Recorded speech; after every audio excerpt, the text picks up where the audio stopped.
हाय friends जय Jagannath welcome back to my mini blog. ये मुझे रेडी होती कॉलेज आज कॉलेज थी मोर फॉर्म फिलअप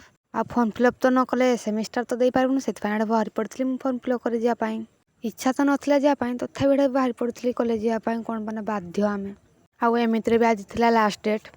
हो बहुत गपीदेली चलो जा आज ठाकुर मो उपर कृपा कर आज वर्षा पाग उठे नाला कि खरा पाग भी एत होता बहुत सुंदर लगुला पागड़ा आकाशटा भी बहुत सुंदर था देन पहुँचा बस स्टाण्ड और ये मो बस आसला बारी चलू आम कॉलेज कॉलेज जी गोटे खाई नहीं आग देन पहुँची जाइए कॉलेज रे कॉलेज पहुँच पहुँचु कि दृश्य देखो पूरा कथा बिजी आई छुआटी देख लॉलीपॉप शुँची छुआ कनेखे से तो दर्पण देखार बिजी ये मो मुँह ही देखनी एबे आम चलू एडमिशन करने देख आसु आसु के भिड़ हो सारा ये भिड़े आम केमती करूँ ठिया होती भिड़ सरला मुझे सिग्नेचर मारी आम छुआ चिरी देते सिग्नेचर से स्टाम्पलर मारा होता आम साइंस छुआ के द्रुत देख फाइनाली मेरा एडमिशन कंप्लीट एबे चली घर को बाय।